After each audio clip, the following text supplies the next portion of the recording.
ಖಿನ್ನತೆಯಿಂದ ಬಳಲುತ್ತಿದ್ದಂತಹ ನಿವೃತ್ತ ಡಿವೈಎಸ್ಪಿ ಆತ್ಮಹತ್ಯೆ ಮಾಡಿಕೊಂಡಿದ್ದಾರೆ. 22 ಬ್ಯಾರೆಲ್ ಗನ್ ಅನ್ನ ಹಿಡ್ಕೊಂಡು ಗುಂಡನ್ನ ಹಾರಿಸಿಕೊಂಡು ಆತ್ಮಹತ್ಯೆಯನ್ನ ಮಾಡಿಕೊಂಡಿದ್ದಾರೆ. 2014ರಲ್ಲಿ ನಿವೃತ್ತಿ ಹೊಂದಿದ್ದಂತಹ ತುರಾಯಿ ಅವರ ಆರೋಗ್ಯ ಸಮಸ್ಯೆ ಇತ್ತು, ಕೌಟುಂಬಿಕ ಸಮಸ್ಯೆಯೂ ಕೂಡ ಇತ್ತು. ಮನನೊಂದಿದ್ದಾರೆ. ತುರಾಯಿ ಅವರು ಆತ್ಮಹತ್ಯೆ ಮಾಡಿಕೊಂಡಿದ್ದಾರೆ.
ಖಿನ್ನತೆಯಿಂದ ಬಳಲುತ್ತಿದ್ದಂತಹ ನಿವೃತ್ತ ಡಿವೈಎಸ್ಪಿ ಆತ್ಮಹತ್ಯೆ. 22 ಬ್ಯಾರೆಲ್ ಗನ್ ಅನ್ನ ಹಿಡ್ಕೊಂಡು ಗುಂಡು ಹಾರಿಸಿಕೊಂಡಿರುವಂತಹ ಅವರು 2014ರಲ್ಲಿ ನಿವೃತ್ತ ಹೊಂದಿದ್ದಂತಹ ತುರಾಯಿ ಅವರ ಆರೋಗ್ಯ ಸಮಸ್ಯೆ ಇತ್ತು, ಕೌಟುಂಬಿಕ ಸಮಸ್ಯೆಯಿಂದಲೂ ಮನನೊಂದಿದ್ದಂತಹ ತುರಾಯಿ ಮನಸ್ಸಿಗೆ ಅಸಮಾಧಾನ ಇತ್ತು, ಸಮಾಧಾನ ಬೇಕು ಎನ್ನುವಂಥದ್ದು ಅನೇಕ ಜನರಲ್ಲಿ ಹೇಳ್ಕೊಂಡಿದ್ರಂತೆ.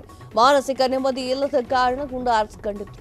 ತೀವ್ರಗೊಂಡಿರುವಂತಹ ಪೊಲೀಸ್ ತನಿಖೆ ದಾವಣಗೆರೆಯ ಕೆಟಿಜಿ ಈ ಒಂದು ನಗರದಲ್ಲಿ ನಡೆದಿರುವಂತಹ ಘಟನೆ ಏನಾಯಿತು, ಯಾರವರು, ಎಲ್ಲಿಂದ ಅವ್ರ ಜರ್ನಿ ಶುರುವಾಯಿತು ಅನ್ನೋದು ಒನ್ ಬೈ ಒನ್ ನೋಡ್ತಾ ಹೋಗೋಣ.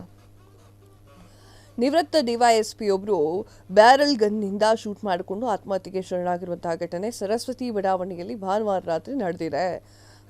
ಹನುಮಂತಪ್ಪ HY ತುರಾಯ್ ಅಂತ ಹೇಳಿ 70 ವರ್ಷ ಅವರಿಗೆ. ಅವರು ಆತ್ಮಹತ್ಯೆಯನ್ನು ಮಾಡಿಕೊಂಡಿದ್ದಾರೆ. ನಿವೃತ್ತ ಡಿವೈಎಸ್ಪಿ ಆಗಿದ್ರು. ಆತ್ಮಹತ್ಯೆ ಮಾಡಿಕೊಂಡಿದ್ದಂತಹ ಸಂದರ್ಭದಲ್ಲಿ ಮನೆಯಲ್ಲಿ ಹನುಮಂತಪ್ಪ HY ತುರಾಯ್ ಅವರ ಮಗ ಒಬ್ಬರೇ ಇದ್ದರು. ಕಳೆದ ಕೆಲ ವರ್ಷಗಳ ಹಿಂದೆ ಹನುಮಂತಪ್ಪ ಅವರ ಪತ್ನಿ ಅಪಘಾತದಲ್ಲಿ ಸಾವನ್ನಪ್ಪಿದ್ರು ಅಂತ ತಿಳಿದು ಬಂದಿದೆ. ಇದರಿಂದಾಗಿ ಅವರು ಮಾನಸಿಕವಾಗಿ ಖಿನ್ನತೆಗೆ ಒಳಗಾಗಿದ್ರು ಪೊಲೀಸರು. ಕಳೆದ ದಿನ ರಾತ್ರಿ ಈ ಒಂದು ಘಟನೆ ನಡೆದಿದೆ. ನಿಜಕ್ಕೂ ಅದಕ್ಕೂ ಮುನ್ನ ಅಪ್ಪ ಮಗನ ನಡುವೆ ಕೌಟುಂಬಿಕ ವಿಚಾರಕ್ಕೆ ಜಗಳವಾಗಿದೆ, ಮನಸ್ತಾಪವಾಗಿದೆ. ಮಾನಸಿಕ ಖಿನ್ನತೆಗೆ ಒಳಗಾಗಿದ್ದಂತಹ ಡಿವೈಎಸ್ಪಿ ಶನಿವಾರ ಸಂಜೆ ಅಂತ ಕಲ್ತೀನಿ ಪುತ್ರ ಮಹಡಿಯ ಮೇಲಿನ ಕೋಣೆಯಲ್ಲಿ ಇರುವಾಗಲೇ ಒಳಗಿನಿಂದ ರೂಮ್ನಲ್ಲಿ ಬ್ಯಾರೆಲ್ ಗನ್ನಿಂದ ಶೂಟ್ ಮಾಡಿಕೊಂಡಿದ್ದಾರೆ ಅಂತ ಹೇಳಿ ಪೊಲೀಸರು ಮಾಹಿತಿಯನ್ನು ನೀಡಿರುವಂಥದ್ದು. ಘಟನೆ ನಡೆದ ತಕ್ಷಣ ಸ್ಥಳಕ್ಕೆ KTJ ಈ ಒಂದು ನಗರದ ಪೊಲೀಸರು ಭೇಟಿಯನ್ನು ನೀಡ್ತಾರೆ, ಪರಿಶೀಲನೆಯನ್ನು ನಡೆಸ್ತಾರೆ. ಅಲ್ಲದೆ ಸುಕೋ ತಂಡವೂ ಕೂಡ ಮನೆ ಹಾಗೂ ಮೃತದೇಹದ ಪರಿಶೀಲನೆ ಕೂಡ ನಡೆಸುತ್ತೆ. ಇದು ನಗರ ಪೊಲೀಸ್ ಠಾಣಾ ವ್ಯಾಪ್ತಿಯಲ್ಲಿ ನಡೆದಿರುವಂತಹ ಘಟನೆಯಾಗಿದ್ದು SP ಉಮಾ ಪ್ರಶಾಂತ್ ಅವರು ಘಟನಾ ಸ್ಥಳಕ್ಕೆ ಆಗಮಿಸಿ ಪರಿಶೀಲನೆಯನ್ನ ಮಾಡಿ ಮಾಹಿತಿಯನ್ನ ಕಲೆ ಹಾಕಿದ್ರು. ನಿವೃತ್ತ ಡಿವೈಎಸ್ಪಿ ಮೂಲತಃ ಕೊಪ್ಪಳ ಜಿಲ್ಲೆಯ ಕುಷ್ಟಗಿ ಮೂಲದವರು. ಡಿವೈಎಸ್ಪಿ ಆಗಿ ಬಳ್ಳಾರಿಯಿಂದ ಪ್ರೊಬೇಷನರಿ ಪಿರಿಯಡ್ ಶುರು ಕೂಡ ಆಗಿತ್ತು. ವಿಜಯನಗರ ಜಿಲ್ಲೆಯ ಹರಪನಹಳ್ಳಿ, ದಾವಣಗೆರೆ, ಕೂಡ್ಲಿಗಿ, ಚಿತ್ರದುರ್ಗ ಸೇರಿದಂತೆ ಹಲವಾರು ಕಡೆಗೆ ಇವರು ಸೇವೆಯನ್ನ ಕೂಡ ಸಲ್ಲಿಕೆ ಮಾಡಿದ್ದಾರೆ. ಕ್ಷಣ ಕ್ಷಣದ ಸುದ್ದಿಗಳಿಗಾಗಿ ಫ್ರೀಡಂ ಟಿವಿ ಸಬ್ಸ್ಕ್ರೈಬ್ ಮಾಡಿ, ಲೈಕ್ ಮಾಡಿ ಹಾಗೂ ಫಾಲೋ ಮಾಡಿ. ಹೊಸ ಸುದ್ದಿಗಳ ನೋಟಿಫಿಕೇಶನ್ಗಾಗಿ ಬೆಲ್ ಐಕಾನ್ ಮೇಲೆ ಕ್ಲಿಕ್ ಮಾಡಿ.